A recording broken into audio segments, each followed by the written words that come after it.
과거를 위해 미래를 포기할 수는 없습니다. 우리가 함께할 나라는 바로 체코 총리가 대국민 담화문을 발표했습니다. 누구도 예상하지 못했던 체코의 결정에 프랑스 대통령을 비롯한 프랑스 전역이 충격에 빠졌습니다. 프랑스 원자력 안정청과 원자력위원회 인사들은 멍하니 하늘만 쳐다보고 있었습니다. 차려놓은 밥상 먹기만 하면 된다던 프랑스. 샴페인 터뜨려가며 먼저 자축하던 프랑스가 대한민국 앞에 무릎을 꿇었습니다. 과연 무슨 일이 있었던 걸까요? 대한민국이 프랑스에 다 차려진 밥상 엎어버린 그 현장 속으로 지금 바로 출발합니다. 그 전에 1초면 가능한 구독과 좋아요 부탁드립니다. 바로 시작하겠습니다. 저는 엘리자 베르네바입니다. 체코의 수도 프라하에서 태어나 자랐죠. 저희 집안은 3대째 원자력 과학자 집안이었습니다. 할아버지도 아버지도 모두 원자력 분야에서 일했어요. 어릴 적부터 주변 사람들은 저를 보며 말했습니다. 엘리자는 앞날이 정해진 소녀야. 체코에서 저희 가문은 꽤 알려진 집안이었어요. 원자력 분야에서는 더욱 그랬죠. 고등학교 때 이미 핵물리학 논문 공모전에서 수상했을 정도니까요. 그때부터 저희 진로는 자연스럽게 결정됐습니다. 유럽 최고의 원자력 강국 프랑스로 향하는 것이었어요. 저는 파리 제육대학을 선택했습니다. 원자력공학 석사과정을 마치고 난 후 꿈꾸던 곳에 발을 들여놓았죠. 바로 프랑스 전력청 EDF의 기술연구직이었어요. 그곳은 전 세계 원자력 공학자들이 인정하는 본진이었습니다. 저는 그곳에서 일하게 된 것이 자랑스러웠어요. 하지만 그곳에서 저가 접한 것은 기술과 정보만이 아니었습니다. 편견과 오만, 그리고 한국에 대한 비웃음이었죠. 동료들은 매일같이 이런 말을 했어요. 한국, 기술력은 일본만도 못하지. 일본에서 베껴다 조립만 하는 나라야. 도면은 일본, 품질 관리는 독일, 감미는 프랑스. 한국은 그냥 따라하는 수준이잖아. 처음엔 의문이 들었습니다. 정말 그럴까? 하지만 매일같이 반복되는 그 분위기 속에서 저도 모르게 한국에 대한 인식이 굳어졌어요. 점심시간마다 회의실에서도 복도에서도 같은 이야기가 반복됐죠. 어디서 자꾸 치고 나오려고 하긴 해. 근데 설계는 못하지. 스스로 알아보지도 않고 저는 한국을 무시하게 되었어요. 그냥 조립만 하는 나라라고 생각했습니다. 기술은 빌려오고 부품은 다른 나라에서 가져다 붙이기만 하는 나라라고 여겼죠. 얼마나 어리석었는지 모르겠어요. 몇 년 후 저는 프랑스 유학파 원전 엘리트라는 타이틀을 달고 체코로 돌아왔습니다. 그리고 산업부 원전정책실 실장으로 발탁되었어요. 저는 제 경력과 실력을 인정받았다고 생각했습니다. 프랑스에서 배운 기술과 지식이 체코의 미래를 이끌어갈 것이라고 확신했죠. 그런데 얼마 후 체코 정부는 두코반이 신규 원전 입찰을 공식 발표했어요. 저는 프랑스 EDF에 참여를 반기며 준비에 들어갔죠. 당연히 프랑스가 이길 것이라고 생각했습니다. 하지만 입찰 명단에서 한국수력원자력의 이름을 발견하자 저는 피식 웃으며 말했어요. 한국이? 우리한테 원전을 수출하겠다고? 말도 안 되는 소리야. 조립만 하던 애들이 원전 설계를 한다고? 그때 저는 몰랐습니다. 그 비웃음이 저를 가장 크게 무너뜨릴 첫 단추였다는 것을. 제가 그토록 무시했던 한국이 곧 유럽 전체를 뒤흔들어 놓을 거라는 것을 말이에요. 입찰이 시작됐습니다. 경쟁국은 프랑스 EDF, 미국 웨스팅하우스, 그리고 한국 한수원이었어요. 저는 내부 회의에서 한국을 이렇게 표현했습니다. 로비형 기술국이죠. 가격으로 승부하려는 전형적인 패턴입니다. 동료들이 웃으며 고개를 끄덕였어요. 맞습니다. 기술은 없으니까 가격으로 밀어붙이는 거겠죠. 저는 그 말에 더욱 확신을 가졌습니다. 한국은 그저 저가 입찰로 관심을 끌려는 것뿐이라고 생각했어요. 엘리자 실장님, 한국이 진짜 경쟁이 될까요? 부실장이 물었습니다. 저는 자신 있게 대답했어요. 절대 아니죠. 형식적인 경쟁자일 뿐입니다. 프랑스와 미국이 진짜 경쟁 상대예요. 기술 심사 초기 단계에서 한국안은 요식행위처럼 검토됐습니다. 저는 담당자들에게 말했죠. 형식적으로라도 검토는 해야겠지만 너무 시간 낭비하지는 말아요. 모두들 동의했어요. 프랑스와 미국 제안서에 더 많은 시간을 할애하기로 했습니다. 그런데 며칠 후 상황이 달라졌어요. 한수원의 제안서를 받아보고 담당자들이 당황하기 시작했거든요. 예상과 달랐어요. EU 환경 기준을 완벽하게 충족했고 시공기간은 9년. 비용은 우리가 예상했던 것보다 훨씬 체계적으로 산정되어 있었습니다. 실장님, 이상하네요. 생각보다 꼼꼼하게 준비했어요. 담당자가 말했죠. 저는 여전히 의심스러웠어요. 겉만 그럴싸하게 포장한 거겠죠. 실제로는 다를 겁니다. 하지만 속으로는 조금 불안해지기 시작했어요. 혹시 제가 놓친 게 있을까?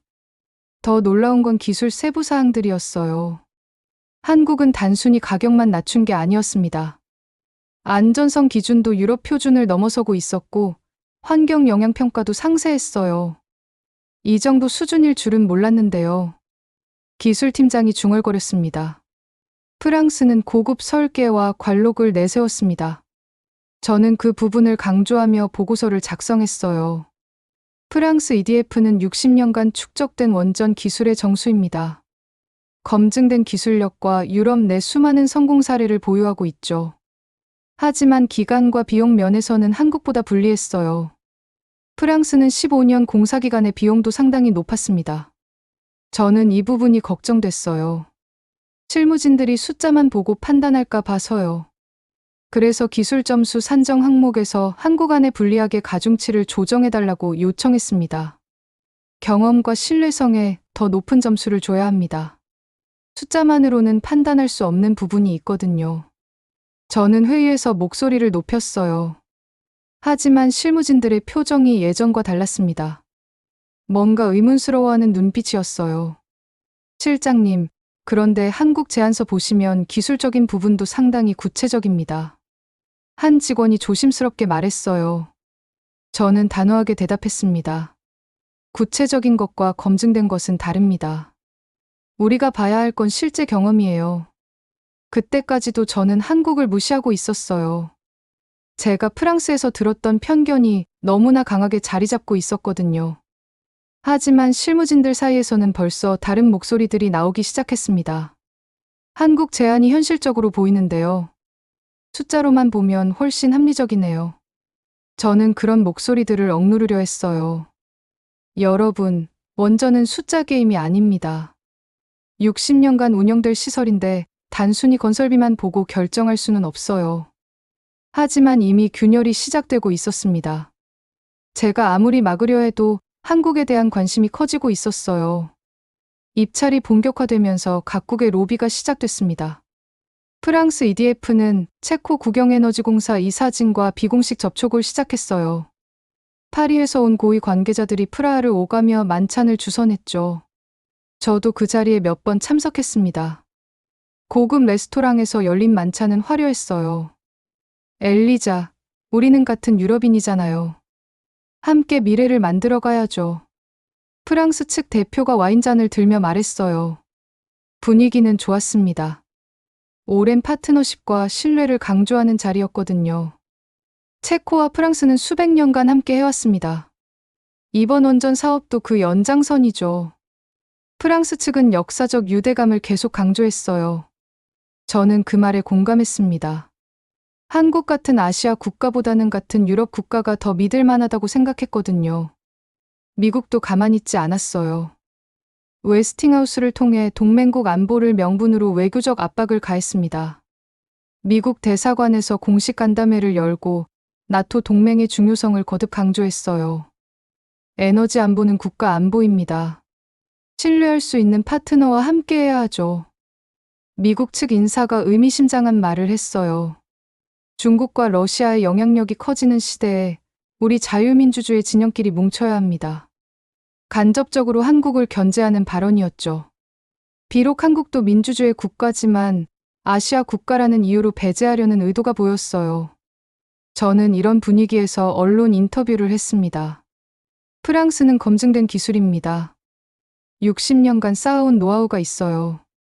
반면 한국은 아직 더 많은 검토가 필요한 상황이죠. 기자들이 고개를 끄덕였어요. 제 말이 합리적으로 들렸거든요. 구체적으로 어떤 부분이 우려되시나요? 한 기자가 물었습니다.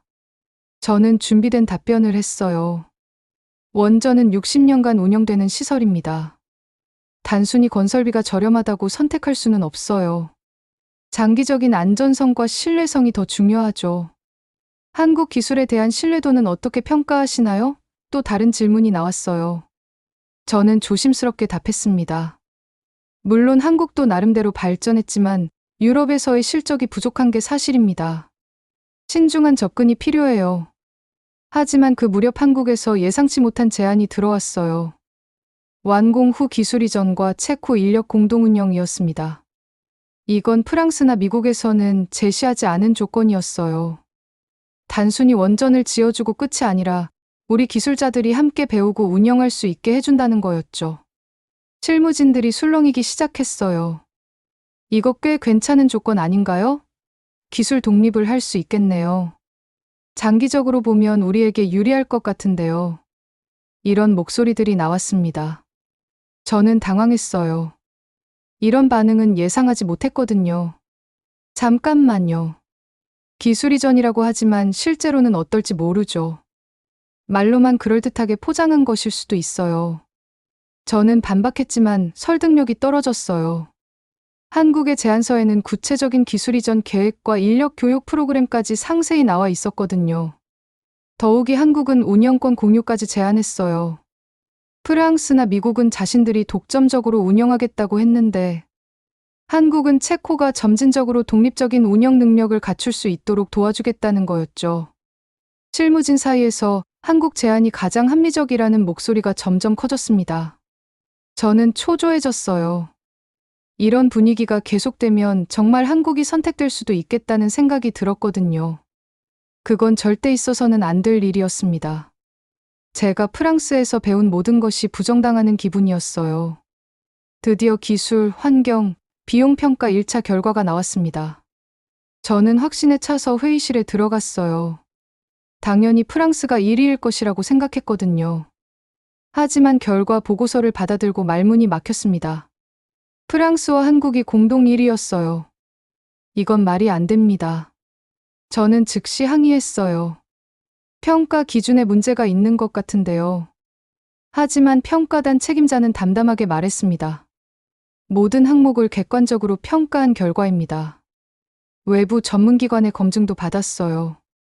저는 충격에 빠졌어요. 한국이 프랑스와 동등한 점수를 받았다는 게 믿어지지 않았거든요. 혹시 평가 과정에서 실수가 있었나 싶어서 세부 내역을 요청했습니다. 자세한 점수 분석표를 보여주세요. 더 충격적인 건 세부 점수였어요. 기술 부문에서 한국이 프랑스보다 높은 점수를 받은 항목들이 여러 개 있었어요. 특히 공사 기간과 비용 효율성에서는 한국이 압도적이었죠. 환경 기준 충족도에서도 한국이 더 높았어요. 안전성 평가는 어떻게 나왔습니까? 제가 물었어요. 이 부분에서라도 프랑스가 앞설 것이라고 기대했거든요. 한국이 근소하게 높습니다. 최신 안전 시스템을 적용했다고 평가됐어요. 평가단의 답변에 저는 더욱 당황했습니다. 저는 평가 결과를 뒤집기 위해 환경기준 가중치 변경을 시도했습니다. 환경보다는 안전성에 더 높은 비중을 둬야 하지 않을까요? 하지만 이미 정해진 기준을 바꾸자는 제안은 설득력이 없었어요. 실장님, 평가 기준은 입찰 공고 때부터 확정된 사항입니다. 그래서 저는 다른 방법을 시도했어요. 내부 보고서에 기술 경험 부족, 검증 필요 같은 부정적인 표현들을 많이 넣었습니다. 객관적인 점수로는 한국을 막을 수 없으니 주관적인 평가로라도 영향을 주려고 했어요. 한국의 원전 기술은 아직 유럽에서 충분히 검증되지 않았습니다. 신중한 접근이 필요해요. 저는 보고서에 이런 문장들을 반복해서 넣었어요. 장기 운영 경험의 부족, 유럽 기준과의 호환성 우려 같은 표현도 추가했습니다. 그런데 실무진들이 반발하기 시작했어요. 실장님, 이건 객관적 평가와 다른 내용인데요. 점수로는 한국이 우수한데 왜 이런 평가를 내리시는 거죠? 제가 편견을 가지고 있다는 눈치를 채기 시작한 거예요. 여러분들은 숫자만 보고 판단하는군요. 원전은 그렇게 단순한 게 아닙니다. 저는 목소리를 높였어요. 하지만 설득력이 떨어졌습니다. 명확한 근거 없이 한국을 폄하하고 있다는 게 드러났거든요. 하지만 총리실에서 강요의 소집을 결정했다는 소식이 들려왔어요. 이건 제가 예상하지 못한 일이었습니다. 총리가 직접 나서서 결정하겠다는 거였거든요. 저희 개입은 여기서 차단됐어요. 왜 갑자기 강요회의를 소집하는 거죠? 제가 물었어요. 국민적 관심이 높아서 신중하게 결정하겠다는 총리의 뜻입니다. 총리실 관계자의 답변이었어요. 이건 좋지 않은 신호였습니다. 강요회의로 가면 객관적 자료에 더 무게가 실릴 테니까요. 그때까지도 저는 한국이 설마 선택될 거라고는 생각하지 않았어요. 강요회의에서는 분명 프랑스의 손을 들어줄 거라고 믿었습니다. 하지만 뭔가 불안한 기분이 들기 시작했어요. 혹시 제가 놓친 게 있을까? 한국이 정말 그렇게 좋은 제안을 한 걸까? 그 의문은 곧 현실이 되어 저를 덮쳤습니다.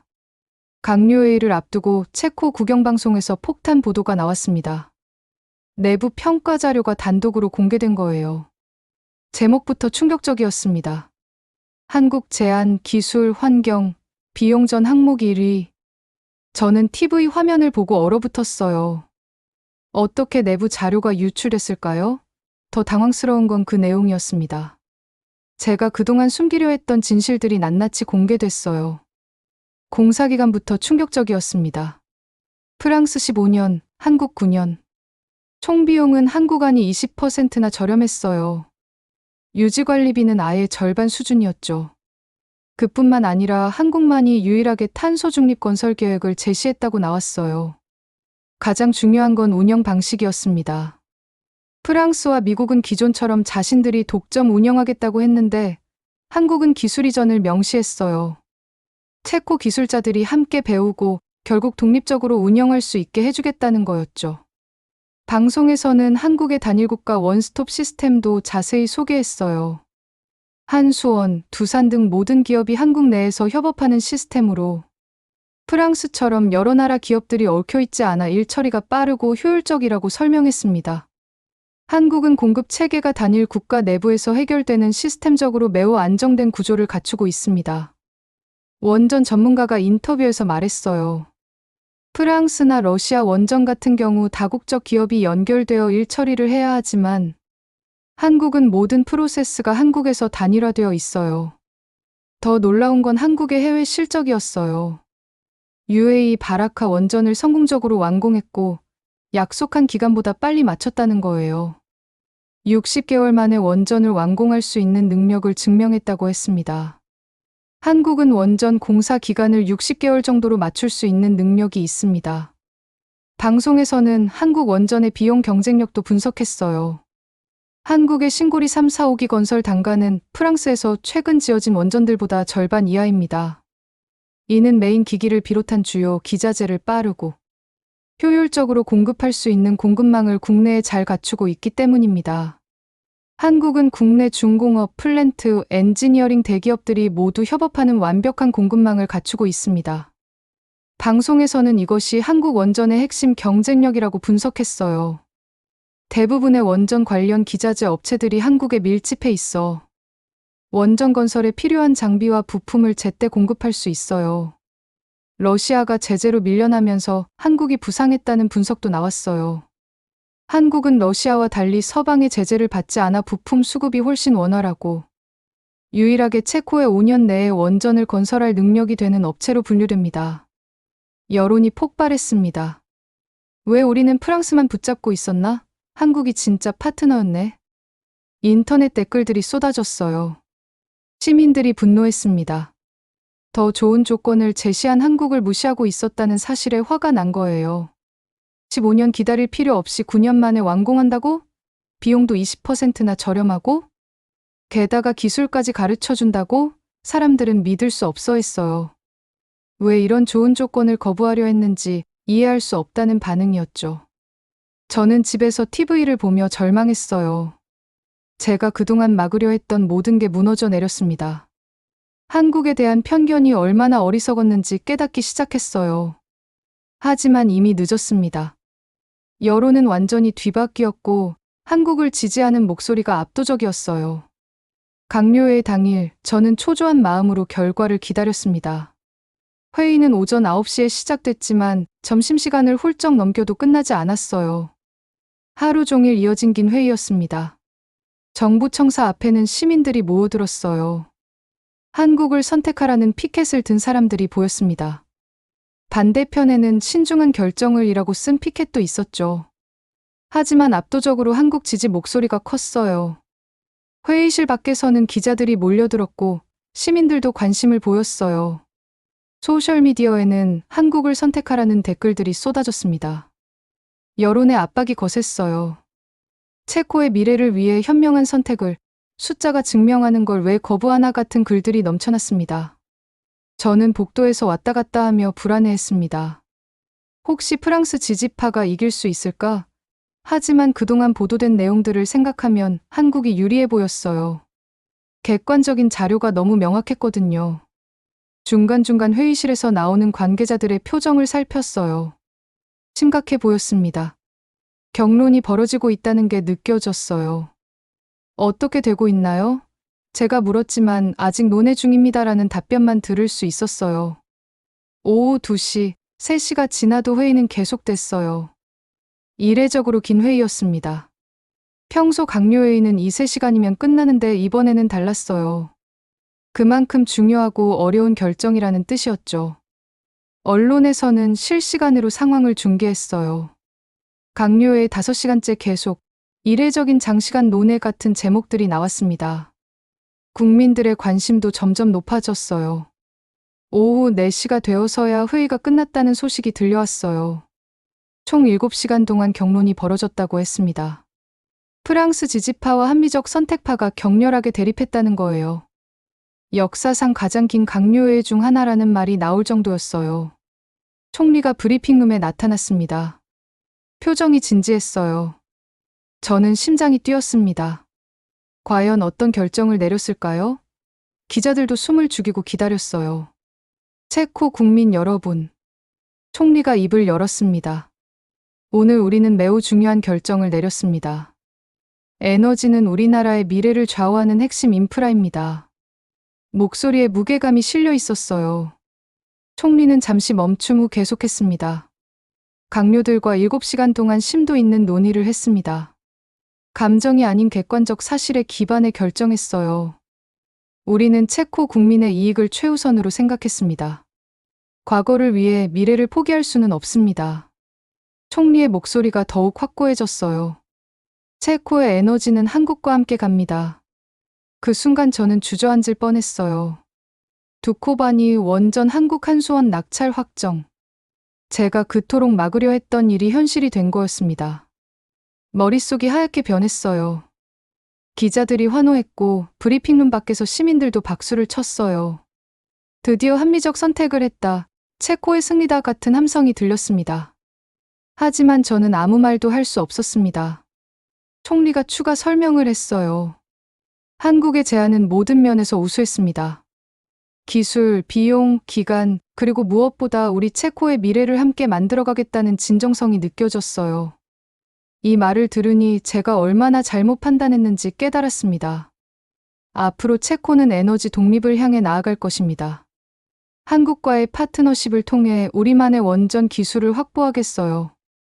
총리의 발언에 또다시 박수가 터져 나왔습니다. 저는 그저 침묵 속에서 회의실을 떠날 수밖에 없었어요. 제 편견과 오만이 완전히 무너진 순간이었습니다. 복도를 걸으며 지난 몇 개월을 돌아봤어요. 제가 얼마나 어리석었는지, 얼마나 잘못된 판단을 했는지 뼈저리게 느꼈습니다. 그때까지도 저는 이게 끝이 아니라는 걸 몰랐어요. 더 큰 변화가 기다리고 있었습니다. 한국과 체코의 파트너십은 시작에 불과했어요. 계약식 당일 프라하는 축제 분위기였습니다. 유럽 주요 언론들이 집중 보도했어요. 체코가 선택한 한국 원전, 유럽 에너지 지도 변화의 신호탄, K원전의 유럽 진출 같은 제목들이 쏟아졌습니다. 시내 곳곳에는 한국 국기와 체코 국기가 나란히 걸려 있었어요. 시민들도 관심을 보였습니다. 드디어 합리적 선택을 했다. 이제 전기요금 걱정 없겠네 같은 반응이었죠. 저는 행사장에 참석해야 했어요. 원전정책실 실장으로서 피할 수 없는 자리였거든요. 하지만 마음은 무거웠습니다. 제가 그동안 한국을 무시했던 것들이 계속 떠올랐어요. 행사장에는 한국 대표단과 체코 정부 관계자들이 모여 있었어요. 한국 측 인사들은 정중하고 겸손해 보였습니다. 제가 상상했던 오만한 모습과는 정반대였어요. 안녕하세요, 실장님. 한수원 사장이 저에게 인사했어요. 따뜻한 미소였습니다. 계약서 서명식이 진행됐어요. 양국 국기 앞에서 체코 총리와 한수원 사장이 악수하는 모습이 전 세계로 중계됐습니다. 역사적인 순간이었어요. 유럽에서 한국 원전이 선택된 첫 번째 사례였거든요. 예정에 없던 일이 벌어졌습니다. 주최 측에서 저에게 발언 기회를 줬어요. 실장님께서 한 말씀 해주시죠. 갑작스러운 요청에 당황했지만 거절할 수도 없었습니다. 마이크 앞에 서자 수많은 시선이 집중됐어요. 기자들, 관계자들, 그리고 한국 대표단까지. 저는 떨리는 목소리로 말을 시작했습니다. 진실을 말해야 할 때였어요. 제가 틀렸습니다. 첫 마디부터 모든 사람들이 조용해졌어요. 저는 근거 없이 한국을 무시했습니다. 편견에 사로잡혀 객관적인 판단을 하지 못했어요. 목소리가 떨렸지만 계속했습니다. 프랑스에서 들었던 이야기들을 그대로 믿었습니다. 제 눈으로 직접 확인하지도 않고 한국을 조립만 하는 나라라고 여겼어요. 얼마나 어리석었는지 모르겠습니다. 한국 대표단이 놀라는 표정을 지었어요. 이런 공개적인 사과는 예상하지 못했을 거예요. 저는 계속 말했습니다. 숫자가 모든 걸 증명했는데도 저는 외면했어요. 편견이 얼마나 위험한 것인지 깨달았습니다. 대한민국은 진짜였습니다.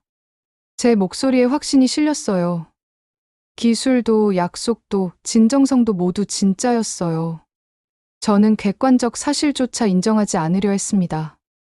제 오만함을 깊이 반성합니다. 체코 총리가 그 뒤를 이어 발언했습니다. 테멜린 원전도 한국과 논의할 것입니다. 이건 완전히 예상 밖의 발표였어요. 두코바니뿐만 아니라 테멜린까지 한국과 함께하겠다는 거였거든요. 현장에 큰 박수가 터져 나왔습니다. 한국 대표단도 기뻐했어요. 그리고 총리가 마지막으로 의미 있는 말을 했어요. 한국은 기술이 아닌 신뢰를 수출한 나라입니다. 저는 그 말을 들으며 완전히 달라진 현실을 받아들였어요. 제가 무시했던 한국이 체코의 진정한 파트너가 된 거였습니다. 그리고 저는 그 변화의 증인이 되었어요. 부끄럽지만 값진 깨달음을 얻은 하루였습니다. 계약식 이후 상황은 급변했습니다.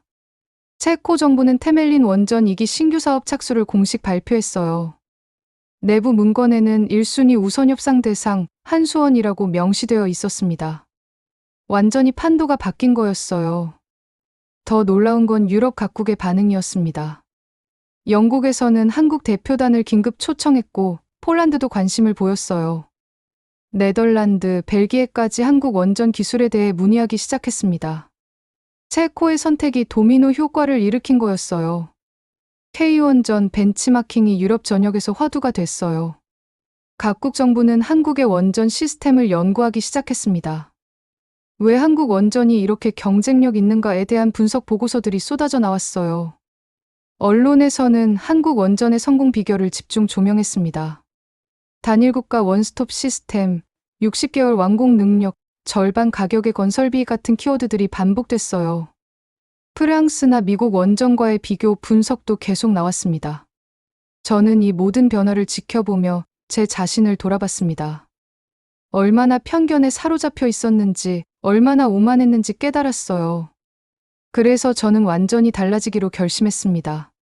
한국과 진정한 파트너십을 만들어가는데 제 역할을 하겠다고 다짐했어요. 몇 달 후 체코-한국 원자력 포럼이 열렸어요. 놀랍게도 저에게 공동 연사로 참석해달라는 요청이 왔습니다. 한국 측에서 직접 제안한 거였어요. 저를 용서하고 함께하자는 뜻이었죠. 정말 제가 연사를 해도 될까요? 저는 한수원 관계자에게 물었어요. 물론입니다.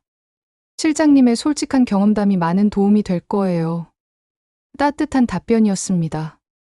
저를 비난하지 않고 오히려 포용하려는 마음이 느껴졌어요.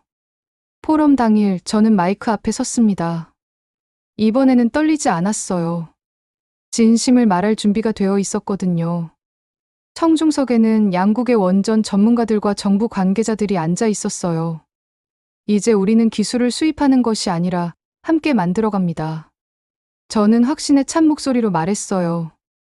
한국이 보여준 건 기술이 아니라 존중이었습니다. 한국은 우리를 고객이 아닌 파트너로 대했어요. 기술을 팔고 끝이 아니라 함께 배우고 성장하자고 했습니다. 이게 진정한 협력이라는 걸 배웠어요. 청중들이 고개를 끄덕였어요. 한국 대표단도 미소를 지었습니다. 저는 마지막으로 이렇게 말했어요. 편견은 진실을 가립니다. 하지만 진실은 결국 드러나게 되어 있어요. 한국이 그것을 증명해 보였고, 이제 우리 모두가 그 진실을 인정합니다. 포럼이 끝난 후 많은 사람들이 저에게 다가왔어요. 용기 있는 발언이었습니다. 정말 감동적이었어요. 같은 말들을 해줬습니다. 한국 관계자들도 고마움을 표했어요. 그날 밤 저는 일기에 이렇게 썼어요. 진심 없는 기술은 외면받는다. 한국은 진심으로 유럽을 설득했고 그 기술은 세상을 움직였다. 제가 한국을 비웃었던 그 순간부터 지금까지 모든 게 바뀌었습니다. 한국은 제가 생각했던 조립국이 아니었어요. 세계를 이끌어갈 기술 강국이었습니다. 그리고 저는 그 변화의 증인이 되어 새로운 미래를 함께 만들어가고 있어요. 편견을 버리고 진실을 받아들이는 것, 그것이 진정한 성장이라는 걸 깨달았습니다. 과거 한국은 원전을 수입하던 나라였습니다.